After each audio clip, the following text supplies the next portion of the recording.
বর্তমান সমাজকে ধ্বংস করে দেওয়ার জন্য, আমাদের সামাজিক, পারিবারিক, রাষ্ট্রীয় শৃঙ্খলাকে, নিয়ম নীতিকে ধ্বংস করে দেওয়ার জন্য বর্তমানে আমাদের সমাজে সবচাইতে বেশি মারাত্মক হয়েছে ক্যাসিনো। আমি গত কয়েকদিন আগে ওই যে ক্যাসিনোতে ধরা পড়ল ফকিরাপুর স্পোর্টস ক্লাবে, একজন সাক্ষাৎকারে বলছে, দেখুন কিভাবে ক্যান্সার হয়। এই ক্যান্সার দেখা যায় না, বরঞ্চ এই ক্যান্সার দেহের ক্যান্সার থেকে আরো মারাত্মক। দেহের ক্যান্সারের জন্য একজন সাফার করে, কিন্তু সামাজিকভাবে জুয়া আর মদের ক্যান্সার যদি কারোর মধ্যে ঢুকে তাহলে পরিবারটা ধ্বংস করে দেয়, পরিবার ধ্বংস হয়ে যায়।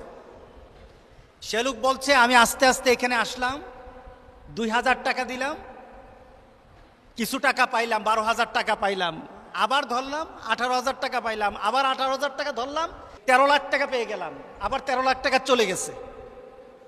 13 লাখ টাকা পাইলো, 13 লাখ টাকা চলে গেছে।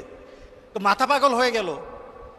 সুস্থ হওয়ার পর আবার এখানে আসলাম ক্যাসিনোতে, জুয়া খেলার জন্য আসলাম।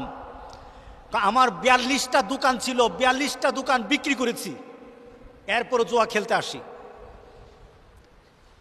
এরপরে জুয়া খেলতে আসি, চিন্তা করেন, এই লোকটার 42টা দোকান ছিল, বিক্রি করে দিয়েছে, এরপরে জুয়া খেলতে চায়। বলেন তো দেখি, এই 42টা দোকান বিক্রি করার কারণে ক্ষতিটা কি শুধু তার হয়েছে নাকি তার পরিবারের হয়েছে? পরিবারটা শেষ।